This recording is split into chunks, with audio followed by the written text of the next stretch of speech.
This Torah class is brought to you by TorahAnytime.com. Okay, welcome everyone. So just a little bit of a disclaimer before we start this subject, and it's a very just short topic. It's something that's become popular, I guess, in more recent years, and this is outside the realm of halacha, and you should understand that. In other words, if you don't do this, you're yotzei l'chol hadeyos, you're yotzei l'chadchila. Somebody even once told me they heard that if you don't do this, then you're not yotzei. It's not true. It's not brought lahalacha, but it's something. Look, the reason I'm talking about it, even in the Art Scroll Siddur they have it now, in the Sfarad Art Scroll Siddur they put it in. Okay, so it's something to be aware of, and it's something interesting. So it's brought in the Pri Etz Chaim of Reb Chaim Vital that we know the Yud Kei Vav Kei. There are 12 ways of 12 combinations of Yud Kei Vav Kei. You could combine it Yud Kei Vav Kei. You could do it backward, Hey, and then a Vav, and then a Hey, and then a Yud. In fact, we once spoke out of Kav HaYashar, and I almost spoke about it tonight, that the reason why Haman wanted to destroy Klal Yisrael in the month of Adar is because the tziruf of Chodesh Adar was Yud Kei Vav Kei backward. Like, that's learned out from the pasuk, V'chol zeh einenu shoiveli, which is Zeh ends in a Hey, Shoive einenu ends in a Vav, Shoive V'chol Zeh einenu Shoive ends in a Hey, Li ends in a Yud, Yud Kei Vav Kei backward. And throughout the years, many people asked me that this is not the combination for Chodesh Adar, that's the combination for Chodesh Tammuz. V'chol Zeh einenu Shoiveli. The combination for Adar is Iroi v'lasareka b'ni asayno. It's Hey, and then a Hey, and then a Yud, and then a Vav. And I never gave a good answer. I just said that. So the Arizal says it's called in the Kav HaYashar. And I actually got an email recently. Did I send it to you? About no, you said you're going to. I didn't do it? Okay. So that there's an explanation. The Munkatcher explains what happened, and we're going to discuss it at a different time.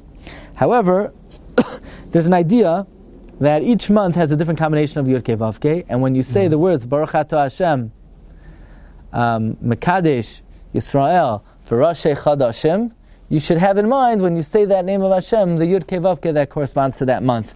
That's what's brought in the Pri Etz Chaim, and this is a concept that the Bnei Yissaschar speaks about in many places. And it's brought in a number of Siddurim, in the Siddharap Shop, that's the Siddur Adari, in the new Siddur Masak Midvash, they bring it, and as I mentioned, even in the Art Scroll Sfarad Siddur, they bring it. It's interesting, the Bnei Yissaschar brings in his Mamar on Kiddush HaChodesh, that the Gematria of Chodesh, Ches Daled Shin, is what? 312.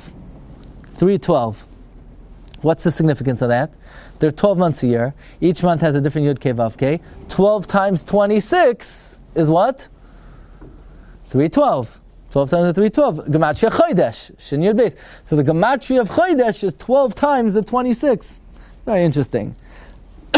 And then he brings in Ma'amori Chodesh Nisan that we know from the Ari. Now the truth is, Ari never said this. In other words, it's not written in any of the Kisei Ari. It's only from the Mishnah's Chasidim, who had a tradition that the Ari said this. That by Mussaf, one has in mind by the Yud Kei Vav Kei the specific combination that is relevant to that month. In fact, this says Bnei Yissaschar, I've always explained that what does it mean in the Medrash? Why do Klal Yisrael daven and they're not answered? Because they don't know how to daven. So after tonight we would say it means because they don't know how to have kavanah by chazar sashatz. But it says a little different. It says they don't know how to daven. And it quotes a pasuk. Asagevehu, I will elevate them ki yadashmi, because they know my name. Yikra'ini, they will call to me. Ve'anei, and I'll answer him. So that Rizal says, V'hainu chayinu move on. What does it mean? I will elevate them because they know my name. Ve'al pi'anau yunach, it comes out good. That is, you know why Klal Yisrael davens and they're not answered? Because they don't know how to be mechavein to the right Yud Kei Vav Kei that's relevant to that month. Okay, so according to Bnei Yissaschar, this is an important inyan in enhancing the efficacy of one's tefillah. Fine. So I brought for your enjoyment, for your yediyos, a chart from the Siddharap Shop. And if anybody needs a good siddur, Ari will help you in the Judaic Plaza. Not Judaic, in the Masak Midvash they have.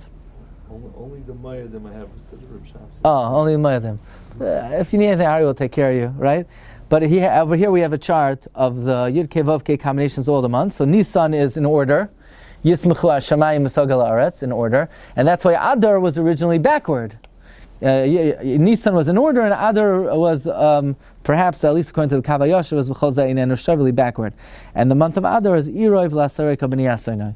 So the question is, though, we have 12 months and we have 12 combinations of Yud Kei Vav Kei. So the obvious question is, so what in the world are you supposed to do tomorrow? Because there are 12 months and there are 12 Yud Kei Vav Keis, but tomorrow we start the 13th month of the year. So what are you supposed to think tomorrow?